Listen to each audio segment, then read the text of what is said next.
So welcome back to part 3 of the 4-point kneeling video series. Now I'm going to subdivide part 3 into different exercise groups. So we'll start off with a 4-point kneeling stabilisation drill basically. So set up my hands underneath my shoulders, spread the fingers, maybe create that little suction around those hands so we're kind of lifting up the arch support of the hands.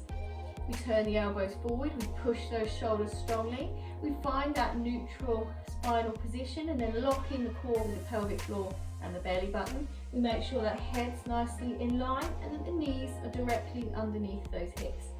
Now, so what we're going to do for this exercise is tuck the toes under. We're going to try and maintain this shape as we just hover the knees an inch or two up, so that the knees, instead of being below my heels, become level with the heels. And you're going to ask yourself as you do this, can I maintain the rest of the body tension and shape, or does something give? Now obviously as I lift up, I'm going to get more weight coming into the upper limbs because my knees have stopped taking some of that weight. So this is a really good strengthener to help with the wrists and the elbow and the shoulder, the upper limb complex. And my experience is that most people in modern day life, this is what's letting them down really, is this inclusion of upper limb strength to what they do. So let's have a go at the exercise. So I've set that body up nice and strong. Now I'm just going to put a cushion on the back of my back, and I want you to imagine that this is your game of chess that's on your back. So you made your table shape, got a game of chess going on your back, and you're just going to try and lift up without disturbing the game of chess.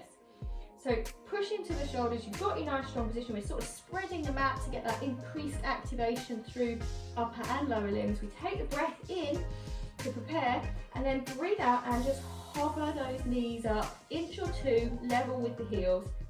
Breathing in and coming back down.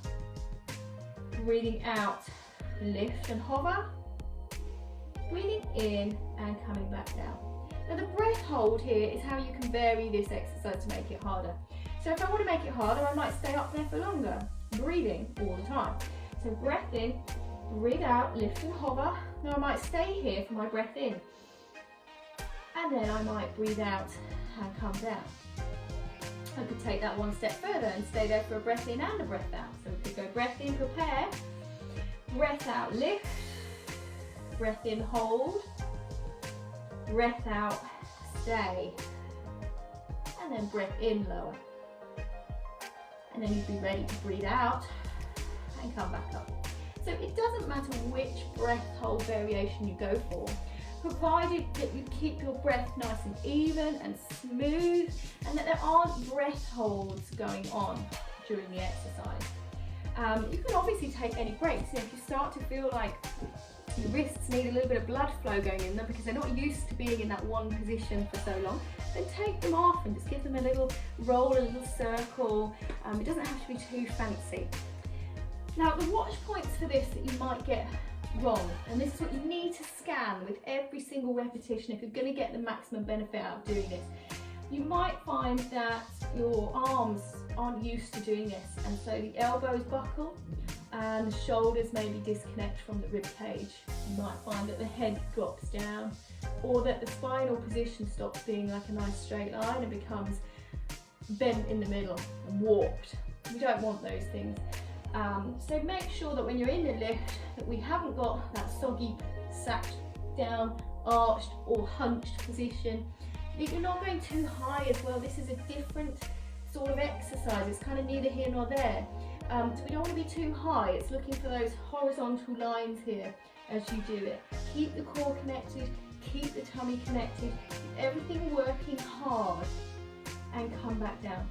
If you're doing it right, it's going to feel hard. No matter what level of athlete you are, getting it right, you're going to get much more recruitment of your muscles and you're going to feel much stronger doing it. It's not necessarily going to get easier per se. It's almost like you just feel that you make a better job of doing it.